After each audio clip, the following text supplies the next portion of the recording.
वंदे मातरम हमारे खास कार्यक्रम रिपोर्टर्स लाइव में आप सभी का स्वागत है। मैं हूं आपके साथ दीपिका सिंघल। इस प्रोग्राम में हमारे साथ देश के अलग अलग हिस्सों में से रिपोर्टर जुड़ते हैं और अपने राज्य की अहम खबरों की जानकारी आप तक पहुंचाते हैं। कौन सी खबर आज रहेगी खास, इसकी रिपोर्ट देंगे, विस्तार से पूरी जानकारी आप तक पहुंचाएंगे। और सबसे पहले रुख करेंगे जम्मू कश्मीर का। अजहर हुसैन मेरे सहयोगी हमारे साथ जुड़ चुके हैं। अजहर, आज अगर बात की जाए जम्मू कश्मीर में खबरों की, तो आज क्या कुछ जम्मू कश्मीर में बड़ा रहने वाला है, क्या खास रहने वाला है? जी, अगर हम जम्मू कश्मीर की बात करें, सबसे पहले और अहम खबर है वो इनकाउंटर के हवाले से है। जो पुलवामा, साउथ कश्मीर, जनूबी कश्मीर का पुलवामा इलाका है, कल शाम एक्चुअली जो इनपुट्स थे वो कुलगाम पुलिस की इनपुट्स थे कि कुलगाम और पुलवामा में अंतर है और पुलवामा में मिलिटेंट्स छुपे थे। बाद में सिक्योरिटी फोर्सेस और पुलिस ने मिलकर जो एक सर्च ऑपरेशन चलाया वहां इलाके में। उसके बाद में सर्च ऑपरेशन के बाद में मिलिटेंट्स ने सिक्योरिटी फोर्सेस के ऊपर फायरिंग की। उसके बाद में ये जो कैसो था, ये सर्च ऑपरेशन था, ये एक मुठभेड़ में तब्दील रहा रात भर। और अभी तक ये इनकाउंटर जारी रहा और रिजल्ट में जो इसके बाद में जो अभी तक रिजल्ट आया है वो यह है कि इसमें 2 मिलिटेंट जो है वो जाबाक हुए हैं और इनके तहवील में अभी तक जो है 2 AK-47 जो है बरामद किए गए हैं। लेकिन सिक्योरिटी फोर्सेस को अभी भी खदशा है कि वहां पे कुछ और मिलिटेंट छुपे हैं। तो ये कुल मिला के एक बड़ी खबर सामने आ रही है। और दूसरी खबर की अगर हम बात करें वो LG lieutenant governor Manoj Sinha के हवाले से बात करेंगे, क्योंकि लेफ्टिनेंट गवर्नर कल से जो है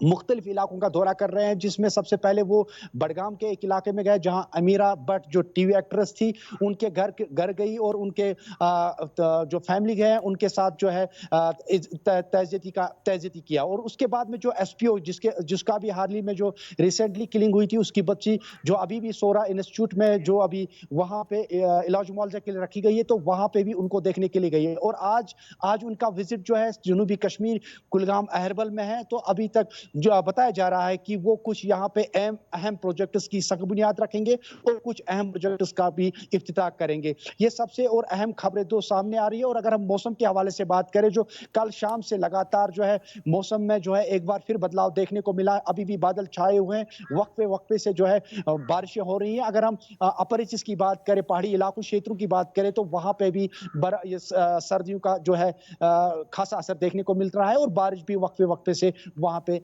चल रही है। बिल्कुल। और अजहर, एक बात और, क्योंकि आतंकी गतिविधियों की बात की जाए तो लगातार बढ़ती जा रही है जम्मू कश्मीर में। आप भी बता रहे हैं कि सेना का सर्च ऑपरेशन जारी है। इसके अलावा और इन गतिविधियों को लेकर क्या कुछ जानकारी है? क्या कहीं और भी सेना का सर्च ऑपरेशन जारी है? जी, जिस तरीके से मैंने पहले ही बताया कि चूंकि जो कश्मीर है अभी काफी हसास इलाका माना जाता है, क्योंकि जिस तरीके से हाल ही में PRIs की किलिंग हुई है, सॉफ्ट किलिंग हो रही है, आम लोगों की किलिंग हो रही है, चाहे SPOs की किलिंग हो रही है, पुलिस आर्मी की जो सॉफ्ट किलिंग हो रही है यहाँ पे, इस हवाले से सिक्योरिटी ऑलरेडी अलर्ट पे है।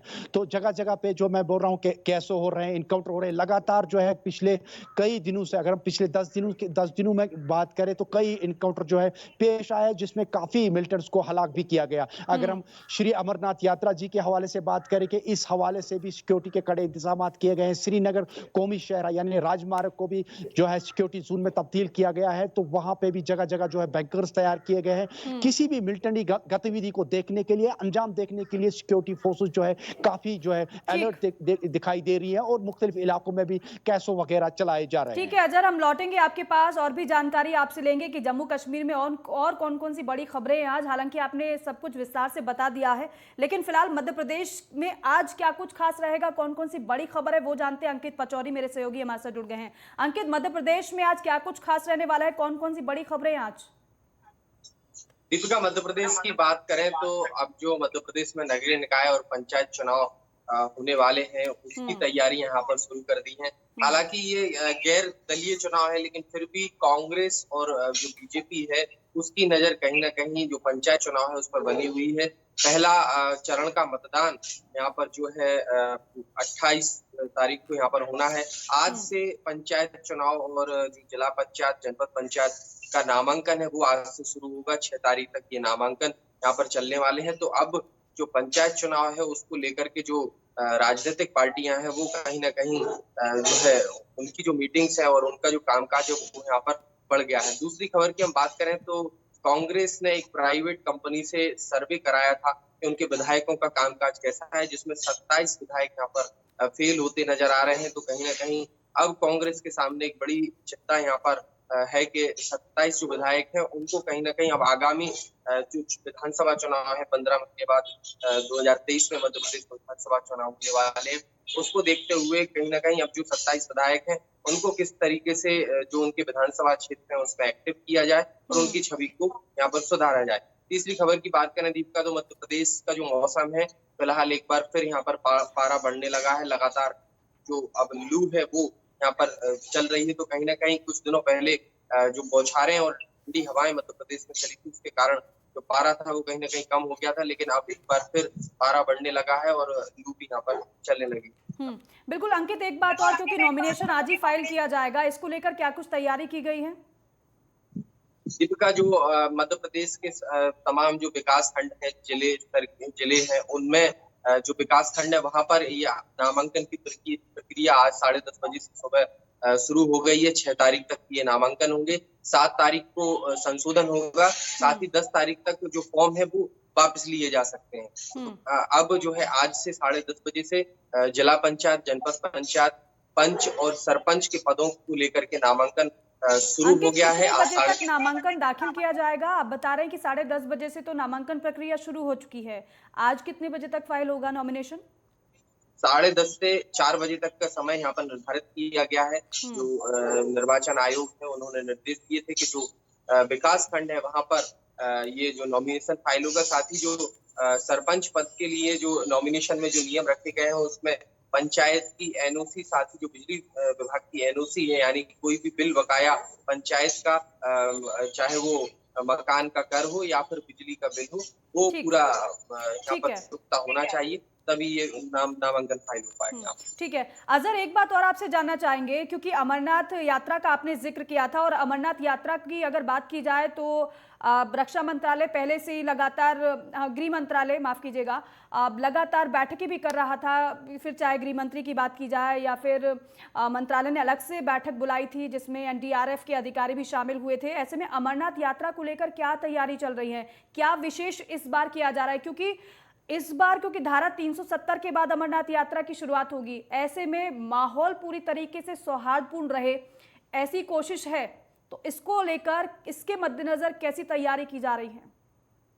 देखिए, अगर हम अमरनाथ यात्रा की बात करें, पिछले कई दहाइयों से ये चलती आई, ये रिवाज जो है, बाहर के जो यात्री आते हैं वो यहाँ पे जो है दर्शन करते हैं, चाहे हम पहलगाम के रास्ते से चले जाएं या बालतल के रास्ते से चले जाएं, तो वहां से वो दर्शन करके फिर वापस लौटते हैं। लेकिन आपकी बार ये खास है कि इस तरह के जो हमने पिछली बार में भी रिकॉर्ड में देखा है कि इस बार जो रिकॉर्ड है, रजिस्ट्री जो आई है वो काफी ज्यादा आई है, 3 लाख से ज्यादा जो है वो रजिस्ट्रेशन हुई है इस बार जो है पिछले साल के मुकाबले में। इस साल जो है यात्रियों की तादाद कुछ ज्यादा है। इस हवाले से लिए सिक्योरिटी के लिए भी एक बड़ा चैलेंज है, क्योंकि आपको पता ही है कश्मीर में हालात जो है काफी बदतर होते जा रहे हैं, जिस तरीके से किलिंग हो रही है, इनोसेंट किलिंग हो रही है। इस हवाले से अभी जो यात्रा है ये काफी महत्वपूर्ण माना जा रहा है। चाहे हम पहलगाम के रास्ते से जाते हैं तो वहां पे एक तो सिक्योरिटी सिनेरियो का देखना है, दूसरा ये कि वहां पे इंतजामात कैसे हैं। हालांकि शाइन बोर्ड भी इसमें हिस्सा ले रही है, वहां के लोकल लोग भी इनका वेलकम करते हैं, जगह जगह पे वहां पे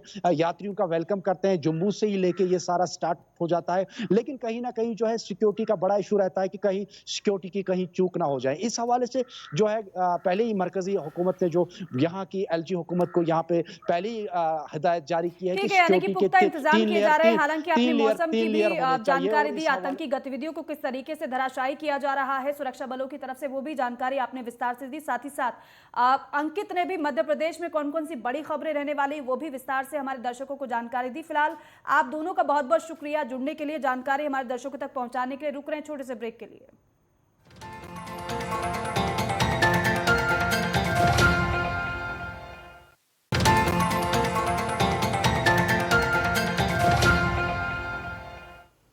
ब्रेक के बाद स्वागत है आप सभी का। ब्रेक से पहले आपको जम्मू कश्मीर और मध्य प्रदेश की बड़ी खबरों से रूबरू हमने कराया था, लेकिन अब सीधे झारखंड का रुख करेंगे। सूरज मेरे सहयोगी वहां से जुड़ गए हैं। सूरज, झारखंड में आज राजनीति के लिहाज से, मौसम के लिहाज से या फिर किसी अन्य लिहाज की बात करें तो क्या कुछ बड़ी खबरें आज रहने वाली हैं? कौन कौन सी बड़ी खबरें आज? दीपिका, देखिए अगर महत्वपूर्ण खबर की बात करें तो आज इलेक्शन कमीशन ऑफ इंडिया यानी इलेक्शन कमीशन को आज मुख्यमंत्री का जो छोटे भाई है बसंत सोरेन जो दुमका से विधायक भी है, उन्हें आज इलेक्शन कमीशन को माइनिंग के मामले में जवाब यहाँ पे पेश करनी है। क्योंकि आपने देखा कि कुछ दिन पहले झारखंड भाजपा ने उनके खिलाफ एक शिकायत दर्ज की थी बसंत सोरेन के खिलाफ, और उसी मामले में इलेक्शन कमीशन ने 30 तारीख को बसंत सोरेन को अपना पक्ष रखने का एक समय दिया था, और उसी समय के आधार पे आज बसंत सोरेन को अपना पक्ष रखना, हालांकि इसके साथ साथ बीजेपी जो झारखंड भाजपा है उन्हें भी अपना पक्ष रखने को इलेक्शन कमीशन ने कहा कि आपने जो शिकायतें दर्ज की थी, आखिर उसके मायने क्या है और किस तरह के आपके पास प्रूफ एविडेंस है, इन तमाम चीजों को लेकर इलेक्शन कमीशन के साथ दोनों यानी बसंत सोरेन और झारखंड बीजेपी दोनों अपना पक्ष आज रखेंगे। यानी ये कह सकते हैं कि आपने देखा कि एक तरफ उनके बड़े भाई मुख्यमंत्री की भी कहीं ना कहीं मुश्किलें बढ़ती जा रही है, और उनके छोटे भाई बसंत सोरेन, अब उनको भी इलेक्शन कमीशन के सामने में अपना पक्ष रखना होगा माइनिंग के मामले में। तो ये कह सकते हैं पॉलिटिकल की लिहाज से एक बड़ी खबर है, और खासकर जेएमएम के राजनीति में। और दूसरी और महत्वपूर्ण खबर की बात करें तो झारखंड राज्यसभा के 2 सीटों पर होने वाले चुनाव को लेकर झारखंड भाजपा ने अपने कैंडिडेट का ऐलान कर दिया। आपने देखा कि जो 20 सूत्री के जो उपाध्यक्ष है, अध्यक्ष माफ कीजिएगा, बीजेपी के जो नेता है आदित्य साहू, उसे झारखंड बीजेपी ने अपना कैंडिडेट बनाया। यानी कहीं ना कहीं जो ग्रामीण क्षेत्र से आते हैं आदित्य साहू, उसे राज्यसभा भेजने की पूरी तैयारियां हो चुकी है, और कहीं ना कहीं पार्टी के जो शीर्ष नेता है उन्होंने अपना मुहर लगा दिया। तो जाहिर तौर पर कहीं ना कहीं एक अच्छा एक संकेत है कि झारखंड भाजपा एक ऐसे पार्टी के कार्यकर्ता को राज्यसभा पहुंचा रही है जो एक आम व्यक्ति कहलाता है आदित्य साहू। तो और दूसरी तरफ अगर बात करें दूसरी सीट को लेकर, तो आपने देखा कि झारखंड सरकार में जो गठबंधन की सरकार है जेएमएम और कांग्रेस, तो ऐसी स्थिति में आपने देखा कि परसों यानी शनिवार को मुख्यमंत्री हेमंत सोरेन वो सोनिया गांधी से मिले थे, और उनकी मुलाकात में कहीं ना कहीं जो संकेत जो मिले हैं, जो कांग्रेस के जो वरिष्ठ नेता है, जो पूर्व केंद्रीय मंत्री है गुलाम नबी आजाद, उन्हें राज्यसभा भेजने को लेकर पूरी तैयारियां हो चुकी। यानी दोनों के बीच में जो असमंजस थी वो क्लियर हो गया, यानी दोनों गठबंधन की साझा उम्मीदवार होंगे गुलाम नबी आजाद। तो ये कह सकते हैं कि झारखंड के ये 2 महत्वपूर्ण खबर है। आप सूरज, क्योंकि देखिए आप इस अगर प्रत्याशी की बात की जाए राज्यसभा की, क्योंकि देखिए तमाम मंथन भी चला था, फिर चाहे मुख्यमंत्री हेमंत सोरेन की बात की जाए, वो दिल्ली पहुंचे थे, सोनिया गांधी से मुलाकात की थी, और दावा तो जेएमएम कर रही थी अपने प्रत्याशी को लेकर, लेकिन इस बार कांग्रेस भी अड़ी रही पूरी तरीके से। देखिए आपने बिल्कुल सही कहा कि 2 दिन पहले यहाँ पे झामुमो विधायक दल की बैठक हुई थी, जिसकी अध्यक्षता खुद शिबू सोरेन और कार्यकारी अध्यक्ष जो मुख्यमंत्री है हेमंत सोरेन खुद कर रहे थे, और तमाम जिला अध्यक्ष के साथ साथ जो पार्टी के मंत्री और विधायक वो भी शामिल हुए थे। मैं कुछ इसमें ऐड भी करना चाहती हूँ, क्योंकि अब बैठक हो गई, प्रत्याशी के नाम की बात भी सामने आ गई है, लेकिन आपसे समझना ये चाहूंगी कि फॉर्मूला तय क्या हुआ है, जेएमएम मान कैसे गई? देखिए गठबंधन की जो सरकार है, जेएमएम सबसे बड़ा दल यानी सबसे बड़े दल की ये पार्टी है, क्योंकि इसके पास 30 विधायक है, और वही कांग्रेस की बात करें तो उसके पास मात्र 17 विधायक है। तो ऐसी स्थिति में जो पहली दावा थी वो जेएमएम की थी। बात ये भी आ रही थी सूत्र की तरफ से कि मुख्यमंत्री के जो छोटे भाई है बसंत सोरेन, उनकी पत्नी को यहाँ पे टिकट देने की बातें हो रही थी, और ऐसे 1-2 नाम यहाँ पे बिल्कुल सामने आ रहा था। लेकिन ऐन वक्त पर जब बैठक के बाद जब सोनिया गांधी हेमंत सोरेन को दिल्ली तलब करते हैं, तो उन दोनों के बीच में तकरीबन 2 घंटे मंथन होते हैं, और उस मंथन के बाद मुख्यमंत्री खुद एक संकेत देते हैं कि कहीं ना कहीं जो साझा उम्मीदवार होगा वो कांग्रेस पार्टी से होगा। कुछ देर के बाद ये क्षण की बातें आती है कि कांग्रेस पार्टी से जो कैंडिडेट होंगे वो गुलाम नबी आजाद, जो कांग्रेस के पूर्व मंत्री भी रह चुका और एक वरिष्ठ नेता है, तो उनका नाम कहीं ना कहीं कांग्रेस कोटे से यहाँ पे सामने आया। यानी झारखंड में 2 सीटें हैं, दोनों सीट की जो दावेदारी है वो हो चुकी है। बीजेपी की तरफ से आदित्य साहू होंगे, और कांग्रेस की तरफ से जो साझा उम्मीदवार है वो गुलाम नबी आजाद होंगे। जी बिल्कुल सूरज, एक बात और, इससे पहले आपने बताया था कि माइनिंग लीज मामले में मुख्यमंत्री को जवाब दाखिल करना है इलेक्शन कमीशन के सामने, कब जवाब दाखिल किया जाएगा, इसको लेकर कोई जानकारी अपडेट है क्या? देखिए दीपिका, मैं एक बार संशोधन करना चाहूंगा। मुख्यमंत्री नहीं बल्कि मुख्यमंत्री के छोटे भाई बसंत सोरेन जो दुमका से विधायक है, उन्हें माइनिंग के मामले में आज उन्हें इलेक्शन कमीशन ऑफ इंडिया में यानी इलेक्शन कमीशन को वो अपनी जवाब यहाँ पे पेश करेंगे। उनके तरफ से जो अधिवक्ता है वो दिल्ली पहुंच चुके हैं। हालांकि इलेक्शन कमीशन ने ये भी कहा जो शिकायत करता है बीजेपी के जो लोग हैं, उन्हें भी कहीं ना कहीं जो शिकायत दर्ज की गई थी उनके भी एक आधार मांगी गई है कि आप अपने आधार यहाँ पे पेश करें कि आप किस आधार से आप कांग्रेस जेएमएम के जो विधायक बसंत सोरेन उसके ऊपर आरोप लगा रहे हैं। तो यानी आज दोनों पक्ष के तरफ से इलेक्शन कमीशन को जवाब यहाँ पे पेश करना है। जी बिल्कुल सूरज, देखिए पॉलिटिकल जानकारी तो हो गई, दर्शकों तक हमने पहुंचा दी, लेकिन इसके अलावा अगर मौसम की बात कर ली जाए, कोरोना की बात कर ली जाए, इसको लेकर जानकारी अपडेट क्या है? मौसम फिलहाल झारखंड में कैसा है? देखिए मौसम फिलहाल अगर झारखंड की बात करें तो यहाँ पे काफी तेज धूप है और गर्मी से लोग कहीं ना कहीं बिल्कुल परेशान है। एक तो गर्मी, दूसरी तरफ पावर कट से भी लोग कहीं ना कहीं बिल्कुल परेशान है। लेकिन ये कह सकते हैं कि कहीं ना कहीं जो दोपहर 3 बजे तक गर्मियां होती है, जो धूप होती है, लेकिन शाम में झारखंड के कई जिलों में बारिश हो जाती है, जिससे कहीं ना कहीं लोगों को काफी राहत मिलती है। तो ऐसी स्थिति में जहां तक तापमान की बात है, तो झारखंड में भी फिलहाल अगर राजधानी रांची की बात करें तो 40+ यहाँ पे टेम्परेचर दर्ज की गई है। ये सिर्फ रांची नहीं, बल्कि राज्य के, झारखंड के कई जिले हैं जहाँ पे गर्मी का प्रकोप देखने को मिल रहा है। दीपिका। बिल्कुल। और सूरज, अब क्योंकि देख रहे हैं कि कई राज्यों में कोरोना का कहर एक बार फिर से बढ़ता हुआ नजर आ रहा है, वहां पर कोरोना का को लेकर क्या अपडेट है?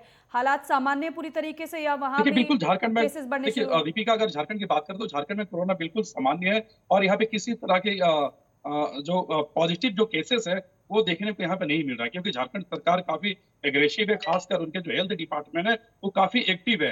हर हॉस्पिटल में, हर सदर अस्पताल में उनके तरफ से पूरी तैयारियां है।